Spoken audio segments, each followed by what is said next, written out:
Bien, la calculatrice fait que les étudiants, pour moi, deviennent moins passifs. Quand on fait, par exemple, des démonstrations, les étudiants participent. Je leur fais faire des dérivés, je leur fais faire des intégrales avec la calculatrice.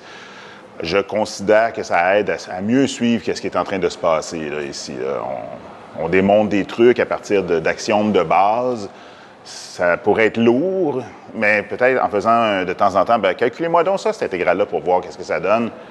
Là où ils ne l'auraient jamais fait auparavant, mais avec la calculatrice, ils le font avec plaisir. Indirectement, ça a un avantage incroyable, c'est qu'on perd pas, en physique, on ne perd pas notre temps sur la résolution de, je ne sais pas moi, une équation quadratique, par exemple. Une équation quadratique, bien, sans la calculatrice, bien, ça prend, je ne sais pas moi, 10 minutes à résoudre pour un étudiant et 30 secondes avec la calculatrice. Donc là, pendant ce temps-là, on l'utilise à parler de physique plutôt qu'à parler de maths de secondaire 2 réellement. Là.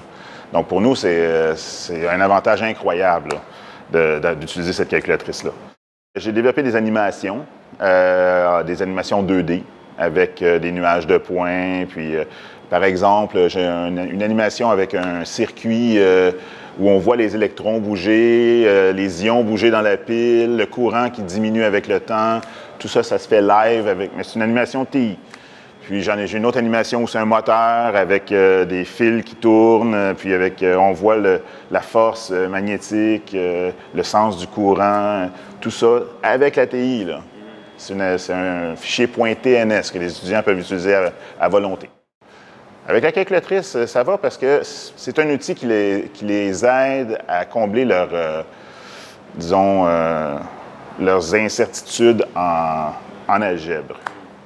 Ils ne sont pas sûrs d'eux-mêmes en algèbre, donc la calculatrice les aide. C'est sûr que on pourrait dire que c'est une béquille, mais c'est un outil aussi.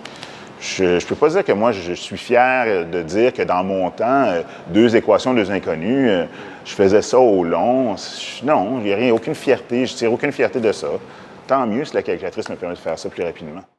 Moi, ayant vécu le passé, je dois dire que avant la calculatrice, les étudiants aussi avaient des faiblesses en algèbre. Puis, mais en fait, ils se trouvaient encore plus démunis parce qu'il n'y avait pas cet outil-là pour les aider.